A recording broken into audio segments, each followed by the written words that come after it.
이스라엘은 이란과의 갈등을 단순히 동결시키는 협상만을 원하지 않는다는 점을 다시 한번 분명히 했습니다. 이제 중요한 것은 단지 며칠 동안 총격을 멈추는 것이 아니라 적이 힘을 보존하고 동맹을 재정비하여 더 강하게 돌아오는 것을 막는 것입니다. 그리고 2026년 4월 22일 네타냐후는 이 점을 강하게 강조하며 분명히 밝히고 있습니다. 이미 압박 중인 레바논에서 열흘간 휴전 중 이란 세력의 강력한 공격이 이어지고 있습니다. 워싱턴이 대화를 살리려 애쓰는 한편 예루살렘은 헤즈볼라에 대한 작전을 포기하지 않겠다고 고집하고 있는데 무슨 일이 있었던 걸까요? 이 모든 이야기를 곧 말씀드릴 테니 계속해서 정확한 정보를 얻고 싶으시다면 지금 채널을 구독하시는 게 좋을 겁니다. 실시간 정보, 지금까지 본 적 없는 최고의 저널리즘 퀄리티, 신뢰의 밀손 알비스입니다. 4월 16일 미국의 중재로 이스라엘과 레바논 사이에 휴전이 발표되어 더 지속적인 합의를 위한 협상의 길이 열렸습니다. 하지만 이 휴전은 처음부터 취약하게 시작됐습니다. 이스라엘은 레바논 남부에 안전지대를 두겠다는 입장을 고수했고 점령 지역에서 즉각 철수하는 것을 받아들이지 않았으며 자위권을 행사할 수 있다는 주장을 유지했습니다. 반면 헤즈볼라는 이스라엘군이 레바논 내에서 자유롭게 움직일 수 있도록 허용하는 어떤 방안도 거부했습니다. 그 결과는 진정한 평화가 아닌 긴장감이 감도는 일시적인 휴전입니다. 이 중심에는 누가 있을까요? 한쪽에는 베냐민 네타냐후와 이스라엘 전쟁 내각이 있습니다. 그들은 공개적으로 목표가 헤즈볼라를 약화시키고 레바논 남부의 완충지대를 구축하는 것이라고 말합니다. 반대편에는 이란의 지원을 받는 헤즈볼라가 있습니다. 헤즈볼라는 2월 28일 미국과 이스라엘이 이란을 공격한 며칠 뒤인 3월 2일 전쟁에 참전했습니다. 그 사이에는 압박받는 레바논 정부가 있습니다. 영톤의 파괴, 협상의 필요성, 그리고 여전히 군사적, 정치적으로 강력한 무장단체와의 내부 충돌 위험 사이에 있습니다. 언제, 어디서 이것이 더 큰 난제가 되었나요? 레바논 전선이 더 이상 별개의 전선이 아니게 되고 워싱턴과 테헤란 간의 합의 시도에 직접적으로 개입하기 시작했을 때 더 큰 난제가 되었습니다. 이스라엘과 레바논 간의 대화는 미국 워싱턴으로 옮겨졌고 미국 당국자들도 참여했습니다. 미국과 이란 간의 대화 채널은 파키스탄의 중재에 의존해 왔고 지금도 그렇습니다. 그리고 우라늄 농축 요구, 해상 봉쇄, 항해의 자유 문제로 인해 여전히 교착 상태에 있습니다. 다시 말해 이 위기는 한 국경에만 국한된 것이 아니라 테헤란, 베이루트, 예루살렘, 워싱턴, 이슬라마바드에 걸쳐 퍼져 있습니다. 이스라엘은 어떻게 행동하고 있을까요? 이스라엘은 계산적으로 사안을 분리하면서 특정 시점에는 이란과의 직접적인 전선에서 일시 중단을 받아들였습니다. 하지만 이스라엘은 이것이 헤즈볼라에는 적용되지 않는다고 분명히 했습니다.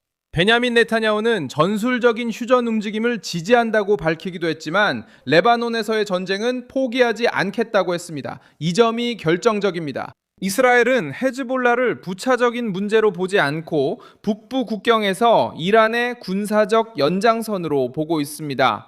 그래서 예루살렘 입장에서는 헤즈볼라의 역량을 보존하는 테헤란과의 협상은 문제를 해결하는 것이 아니라 단지 문제를 나중으로 미루는 것에 불과합니다. 그리고 왜 이스라엘은 진정으로 협상하려 하지 않을까요? 고전적인 의미에서 보면 이스라엘의 계산은 미국의 계산과 같지 않기 때문입니다. 워싱턴은 피해를 줄이고 대화를 위한 공간을 만들고 석유 가격을 낮추고 더 큰 충격을 피하며 이란으로부터 핵 양보를 얻어내려는 생각으로 움직이고 있습니다.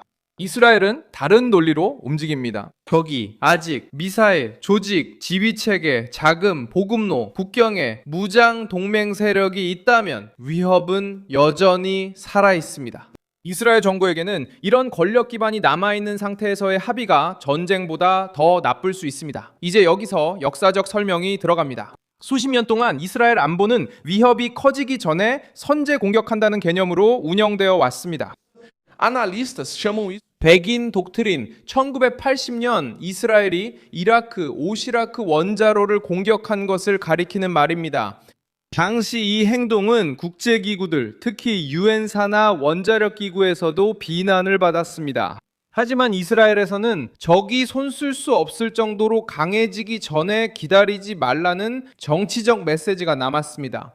이와 같은 논리는 2007년 시리아의 핵 관련 의심 시설에 대한 공격을 설명할 때 분석가들이 사용하는 것이기도 합니다. 이를 현재 위기에 적용하면 메시지는 단순하고 강경합니다. 이스라엘은 서명된 문서만으로는 이란과 그 동맹 세력을 무력화하기에 충분하지 않다고 믿고 있습니다. 테헤란이 민감한 핵 능력을 유지하고 헤즈볼라가 계속 무장하며 북부 국경이 계속 위협받는다면 예루살렘은 협상이 상대방에게 숨 돌릴 시간을 주는 잠깐의 휴식에 불과하다고 이해합니다.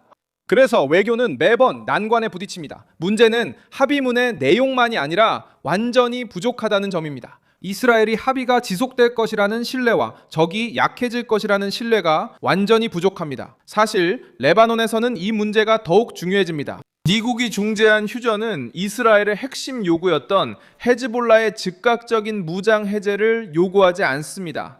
동시에 이스라엘 군대는 레바논 남부의 한 지역에 계속 주둔하고 있습니다. 그리고 베이루트 정부는 공세가 계속되는 것과 헤즈볼라를 정면으로 상대할 경우 내부 정치적 폭발 위험 모두를 두려워하고 있습니다. 나와프 살람 총리는 레바논 국가가 그 단체와의 충돌을 원하지 않지만 협박도 받아들이지 않을 것이라고 말했습니다. 이것은 교착 상태의 심각성을 보여줍니다. 레바논은 주권을 원하고 이스라엘은 완전한 안보를 원하며 헤즈볼라는 협상 테이블에서 해체되는 것을 받아들이지 않습니다.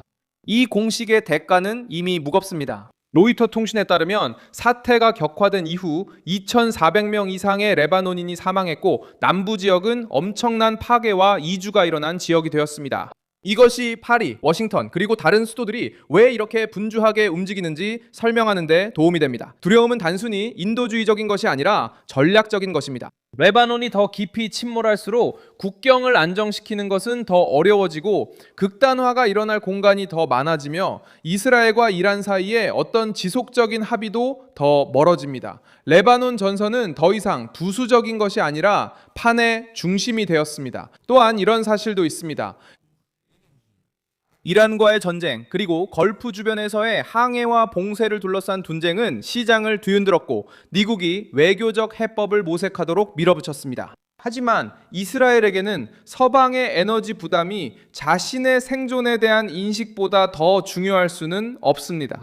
이러한 우선순위의 충돌은 왜 워싱턴이 합의의 기회에 대해 이야기하는 반면 이스라엘은 테헤란 동맹 세력의 군사적 중추를 꺾을 수 있는 드문 기회로 여기며 행동하는지를 설명해 줍니다. 테헤란의 동맹 세력, 이것은 작은 의견 차이가 아니라 최종 목표의 차이입니다.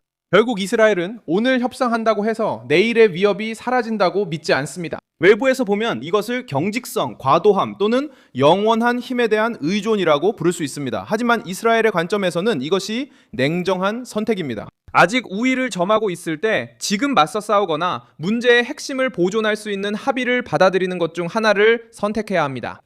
E aí está o fato. 이 모든 갈등에 무거운 그림자가 드리워져 있습니다. 미국이 위기를 관리하려고 애쓰는 동안 이스라엘은 힘으로 위기를 재구성하려고 합니다.